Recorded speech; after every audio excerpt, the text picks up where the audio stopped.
Bienvenue dans la deuxième partie de cette émission. Je rappelle la question du sondage. Le retour de Jonathan Kodja en sélection est-il une surprise pour vous? Réagissez via la page Facebook de la 3. On va recevoir dans quelques instants notre deuxième invité de ce soir. Comme tous les vendredis, nous recevons ce soir un artiste disc jockey. Il est également chanteur. Vous avez certainement entendu son nom dans les chansons. Ça donne ça. C'est toujours Jo le magicien, tonton MC Loulou. Alassane Keita. On dit l'avenir appartient à celui qui s'élève tôt. Et toi tu te réveilles toujours avant les autres. Mais ça ne va toujours pas dans ta vie et tu es découragé. Tu n'as pas dit son dernier mot, donc tu ne dois pas abandonner. Sur le chemin de la gloire, la souffrance tu ne t'as pas franchi. Faut pas les décourager. Quand tu es un vainqueur. Saga, c'est la vie, c'est la vie. Sila Mohamed, c'est la vie. Je vous dis, c'est la vie. Dion CD Max, c'est la vie, c'est la vie, c'est la vie, c'est la vie. Joe le magicien est notre invité. Voilà, il va nous rejoindre sur ce plateau. Voilà, on peut l'ovationner, Yves Boris. Joe le magicien. Bonsoir. Bonsoir. Bonne arrivée. Merci. Merci d'être sur le plateau de la grande team. Oui. Alors, on va faire entrer Henri Jo, voilà, après son carton rouge. Chef plateau, Henri Jo il va nous rejoindre, voilà. Je pense qu'il a compris la leçon, voilà. Joe le magicien, je suis tenté de vous poser cette question. Pourquoi le magicien, justement? Au fait, j'aimerais d'abord resaluer. Bonsoir encore la team. Bonsoir le magicien. Oui, Jo, s'il te plaît. D'accord. Ouais, le magicien, Jo le magicien est venu tout court sur le football. Voilà, c'était juste les tournois qu'on joue Au quartier. à Yopougon, précisément le Zébier. Voilà, le Zébier, c'est là tout a commencé. Et c'était Jo. Toujours fait les phases, fait au plaisir des yeux. Voilà, des fanatiques du football, ils ont mis le magicien derrière. Et c'est comme ça tout est parti. Vous avez évoqué votre passé avec le football. On aurait appris que vous auriez pu avoir une grande carrière de footballeur parce que vous avez évolué dans l'école de football Lio Martial. Parlez-nous de cette époque. C'est vraiment, ça me fait vraiment très mal. Ça me donne donc aussi de la peine, j'ai vraiment les larmes aux yeux parce que dans le bas âge déjà, c'était d'abord typiquement le football. Avec l'école de foot Léopold Martial, vraiment j'avais vraiment la tête focus sur le football. Le football. Voilà. Et comme on dit, c'est Dieu qui décide. Voilà, donc Dieu a décidé ainsi. Je suis sorti artiste, chanteur, compositeur. C'est la volonté de Dieu. Mais qu'est-ce qui n'a pas marché pour que le football, on n'ait pas pu réussir au football? À quel niveau ça a coincé? Au fait, c'est ce que je viens de dire. C'est Dieu. Aujourd'hui, tu peux dire, je veux devenir peut-être pilote. Et Dieu, ta destinée, Dieu a déjà tracé. Voilà. Je ne sais pas forcément être pilote. Mais à quel poste évoluez-vous et aussi, quelles étaient vos qualités? Dans le milieu du... Dans le football, oui. Voilà. Je suis un attaquant, un buteur. Bon de la tête, dribbleur. Un buteur comme quel joueur? Bon, Cristiano Ronaldo. Oui, Stéphane. Elle a tapé fort. Oui, Cristiano Ronaldo,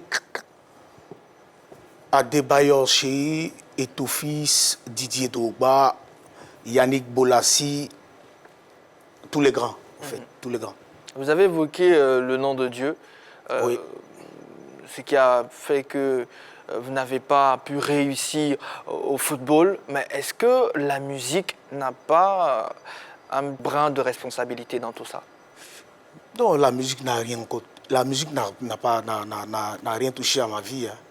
Ouais, seulement que la musique, sincèrement vous dis la vérité, la musique a apporté beaucoup de choses dans ma vie.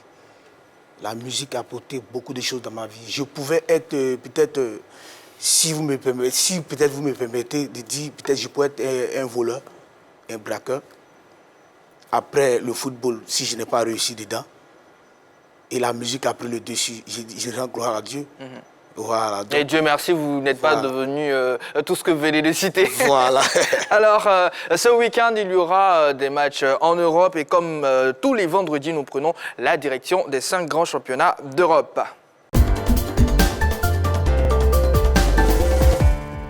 On va commencer par la France où la Ligue 1, Uber Eats est à sa 10e journée et on va voir le programme grâce à notre Dorgelès Kofi qui va nous rejoindre et qui est là. Ouais. Bonsoir la team, vous allez bien? Bonsoir, Dorgelès Kofi Boli. Ah, franchement. Voilà. Franchement, première sélection. Vous empilez les pseudos, on espère que vous allez empiler les buts.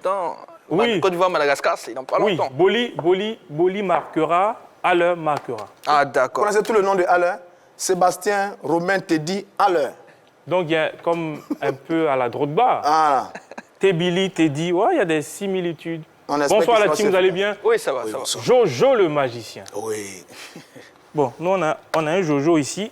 Allez la famille, on va commencer avec cette 10e journée. En ce moment même, nous avons Strasbourg 19e qui affronte Marseille 5e, Bordeaux, Montpellier, Paris Saint-Germain, Stade Rennais. Le dimanche, on aura Stade Brestois contre Lille. Dijon qui vient de se séparer de son coach Stéphane Djoba se déplace à Metz.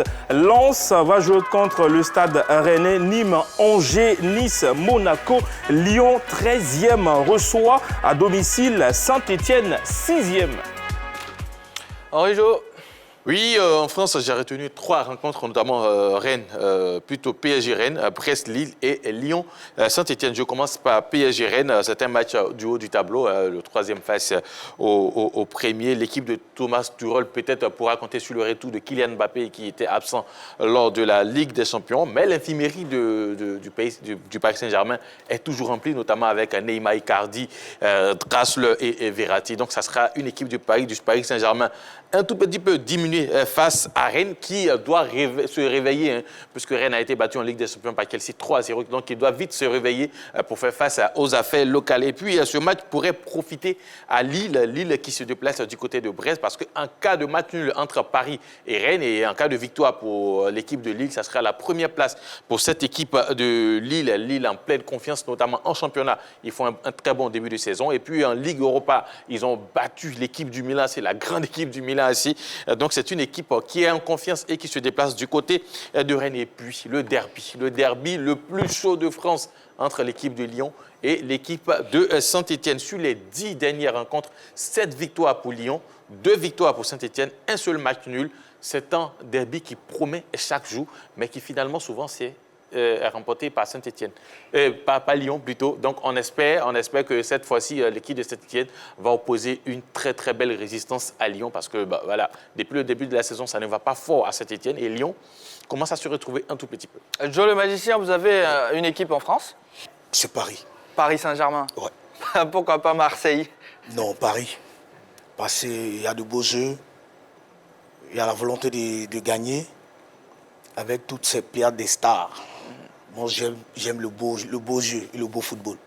En tout cas, il n'y a, Mais pas il y a pas encore de Ligue des Champions. Mais il n'y a pas là-bas. encore cette histoire, cette institution Des Ligues des à Champions? Paris en ce moment. C'est des Ligues des Champions. Non, je parle de l'histoire. Quand vous avez Liverpool, Mais- Bayern, Juventus. Oui, mais tout et ça, non, il y a pas ça à c'est Paris la, encore. c'est la coupe aux grandes oreilles. C'est de ça qu'il s'agit, n'est-ce pas? L'histoire même du football, quand tu joues au football, c'est de remporter la coupe, Une compétition continentale. n'est-ce pas? Pourquoi on parle de vous? Mais ils n'ont pas la coupe aux grandes oreilles. Mais ça va venir. En Ça va venir. On espère bien. Ça viendra quand? Ça va venir. D'accord. Tout compte fait, ça va venir. On espère bien que Ouais. ça viendra. Allez, de la France, on part en Angleterre, Dorgelès. On va en Angleterre. Oui, en ce moment, Jean-Baptiste, Southampton reçoit Newcastle. Le samedi 7, on aura Everton qui est 4e, va jouer contre Manchester United, classé 15e. Crystal Palace de Wilfried Zaha reçoit à domicile l'équipe de Leeds United. Chelsea reçoit Sheffield United. West Ham de Sébastien Haller reçoit l'équipe de Fulham. Le dimanche 8, on aura West Brom contre Tottenham. Leicester reçoit l'équipe de Wolverhampton. Manchester City 10e, oui, reçoit Liverpool 1er, le gros choc. Et puis on va terminer avec Arsenal, Aston Villa. Ça sera chaud. Ça sera chaud, vous l'avez dit. Oui, Yves Boris, vous retenez quel match? Première Ligue, un week-end de gros matchs à suivre du côté de cette Première Ligue, mais la rencontre qui retient notre attention, c'est City Liverpool, c'est le 10e contre le leader.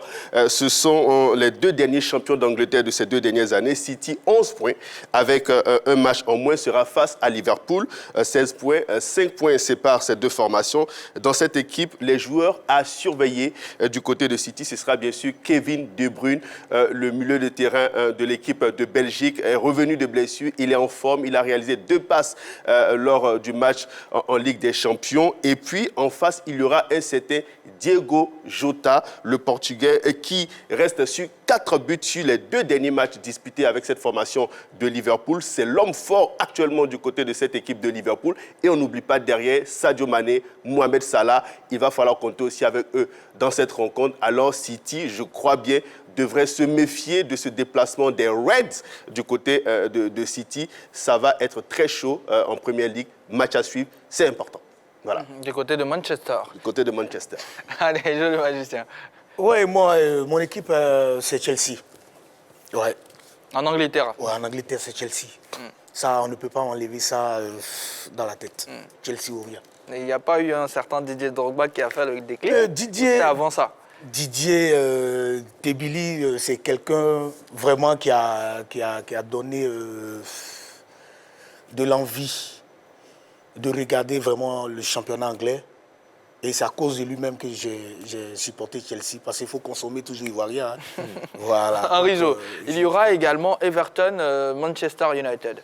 Une équipe de Manchester United qui est en perdition, si on peut le dire comme ça, parce que déjà ça ne va pas bien en ce début de saison, notamment en Premier League. C'est vrai, en Ligue des Champions, ça va un peu, malgré la défaite face à Başakşehir, ça va un peu, mais en championnat, ça ne va pas fort. 15e, voilà, je dirais c'est un mauvais début de saison pour les Red Devils. Et puis là, rencontrer une équipe qui est en forme, une équipe qui a commencé très bien le championnat, une équipe de Everton qui est en confiance, ça sera très compliqué, surtout qu'ils sont en déplacement du côté de Liverpool pour affronter cette équipe d'Everton. Donc, ça sera compliqué pour cette équipe de Manchester United.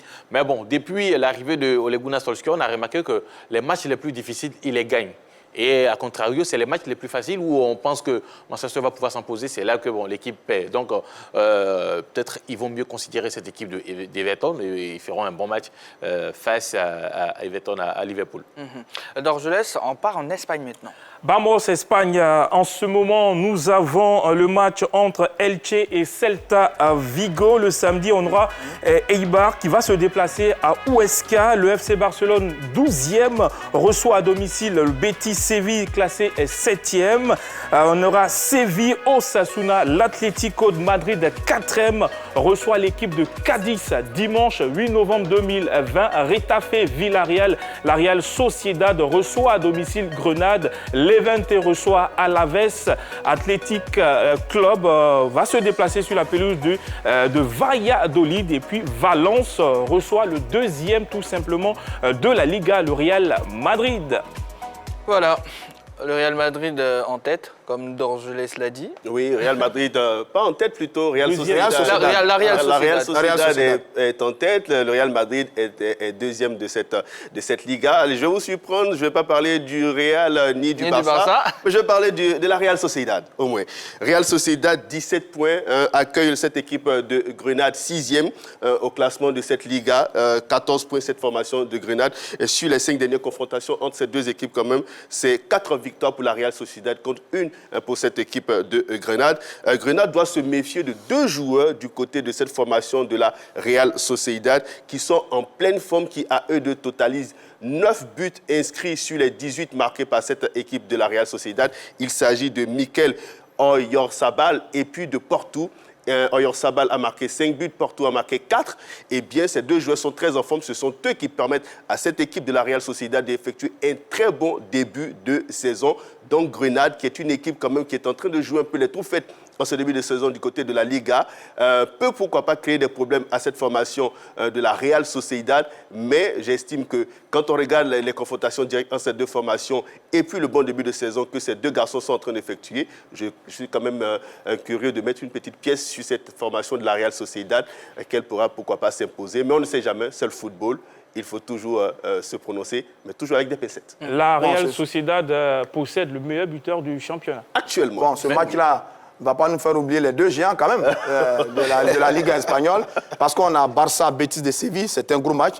Le Betis, c'est une très bonne équipe qui, par moment, pose quelques difficultés aux géants. Le Barça est une bonne dynamique. L'équipe vient de s'imposer, on va dire, petitement en Ligue des Champions. On va voir la confirmation. Et puis derrière, quand même, il y a Valence, Real de Madrid. Le Real de Madrid aussi qui est en ce moment dans une bonne dynamique avec les bons retours là, de Sergio Ramos, leader de la défense, Benzema, leader sur le front de l'attaque. On entend de voir ce que ça va donner face à l'équipe de Valence. Et puis Valence, qui est une très bonne équipe, qui est vrai que sur ces 2 saisons, ce n'est pas la bonne équipe de Valence qu'on connaît, mais face à ces équipes-là, Barcelone, Betis de Séville, Real Valence. Betis-Séville. Betis-Séville, c'est 2 gros matchs qu'il faut signaler quand même, même si la Real Sociedad brille en ce moment et on verra bien ce que ça va donner face à l'équipe de Grenade. Dorgelès, le ballon roulera également en Allemagne. En Allemagne, oui. En ce moment, on va suivre. En ce moment, il y a le match à Werder de Brême, FC Cologne. Samedi, on aura Leipzig, 3e au classement, contre Fribourg, 13e. Augsbourg, Hertha Berlin, Stuttgart, Francfort, Union de Berlin, Arminia, Mayence, Schalke 04. Le derby classiqueur, le classique allemand opposera le Borussia Dortmund au Bayern Munich. Le 2e contre le 1er. 26 victoires pour Dortmund et 49 victoires pour les Bavarois. Dimanche, on aura Wolfsburg contre Hoffenheim et Bayer Leverkusen, Borussia Mönchengladbach de Marcus Thuram. C'est fait. Oui, sur cette 7e journée en Allemagne, il n'y a pas photo. Dortmund, Bayern. Le leader face au Dauphin. Les 2 équipes ont 15 points. La meilleure attaque du championnat en ce moment, c'est Bayern, 24 buts. La meilleure défense en ce moment du championnat, c'est Dortmund, 2 buts encaissés. Dans ce match, il y a 2 joueurs formidables. Lewandowski pour l'équipe du Bayern, leader incontesté, un bon joueur expérimenté, 10 buts. En face, il y a Haaland, le jeune prodige norvégien. Il a 5 buts inscrits. C'est la bataille également de 2 techniciens, Lucien Favre pour l'équipe de Dortmund et Hansi Flick pour l'équipe du Bayern. Tout ça, ce sont les ingrédients d'une finale. Ça ressemble un peu à une finale de Ligue des Champions, mais on n'en est pas encore là. Mais en Allemagne, en tout cas, c'est la finale. Ce sont les 2 équipes qui jouent le titre, les 2 équipes qui jouent la finale de la Coupe nationale, les 2 équipes qui jouent la Super Coupe. Eh bien, ces 2 équipes-là vont s'affronter en 7e journée de la Bundesliga. Ça va être un match de folie. 2 équipes en pleine forme qui alignent victoire sur victoire, aussi bien en championnat qu'en Ligue des Champions. Les 2 équipes ont fait très fort sur la dernière journée de la Ligue des Champions. Et nous, on attend de voir ça depuis que le Bayern écrase tout le monde et depuis que derrière Dortmund est bien logé derrière cette équipe du Bayern. Eh bien, ce match-là arrive à la 7e journée. C'est un match exceptionnel du côté de l'Allemagne. Ça va trembler sur le terrain. On ne manquera pas ce match-là en tout cas. Dortmund-Bayern a été une finale de Ligue des Champions Absolument. en 2013. C'est bien ça. Donc, vous n'avez pas tort de le dire. Ah ouais. C'est Une affiche tout d'erreur. à fait logique. Un autre match qui ne manquera pas d'intérêt, c'est Bayer Leverkusen face à Borussia Mönchengladbach. On sait que cette équipe de Mönchengladbach se comporte très très bien en Ligue des Champions. Notamment, on l'a vu récemment face à l'équipe de Shakhtar Donetsk, 6 buts à 2, si je ne me trompe pas, voilà, qui a atomisé cette équipe du Shakhtar et qui a aussi failli créer des soucis à l'équipe du Real de Madrid. C'est vrai, le Real est revenu après à 2-2, mais bon, c'est une équipe qui est en forme. Et puis Bayer Leverkusen qui, quand même, depuis pas mal d'années, joue les premiers rôles au niveau du championnat d'Allemagne. Donc, c'est vrai, il y a Bayern de Munich, Dortmund, Bayern de Munich, mais derrière un autre match qui ne manque pas d'intérêt, Bayer Leverkusen face au Borussia Mönchengladbach. Ok, un match aussi qu'on va certainement suivre pour vous, amis téléspectateurs. Alors, on va terminer ce week-end en Europe par l'Italie avec la 7e journée de Serie A. Oui, en ce moment, nous avons Sassuolo de Jérémy Boga contre Udinese.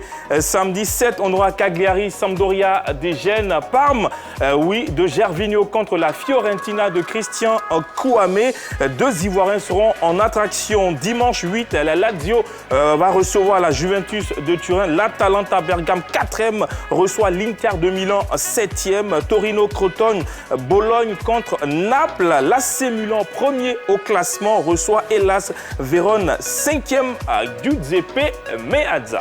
Eh bien, nous sommes dans le championnat de Franck Yannick Kessié. Oui, 2 matchs quand même à regarder de près par rapport à cette journée du côté de l'Italie.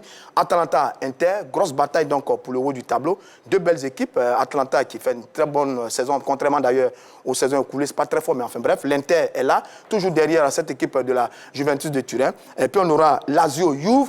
Lazio-Juve, c'est un classique du football italien. Malheureusement, cette saison, la Lazio n'est pas très en forme, mais elle essaie tant bien que mal de rester dans les roues des grandes équipes. Et puis il y a la Juventus de Turin qui respire, qui est plus belle en ce moment, avec le retour de Cristiano Ronaldo, qui porte cette équipe et qui a permis à la Juve de s'imposer sur ses dernières sorties. Voilà donc les 2 gros matchs à signaler du côté de l'Italie, Atalanta, Inter, Lazio, Juventus de Turin. Et puis moi, j'aurais plus d'intérêt à suivre le match Parme-Fiorentina, parce que nous avons 2 Ivoiriens là-bas, plus de 2 Ivoiriens, parce qu'à Parme, il y a un autre Ivoirien qui n'a pas encore évolué avec la sélection orange, mais bon, peut-être qu'il viendra après, dont le nom m'échappe un peu.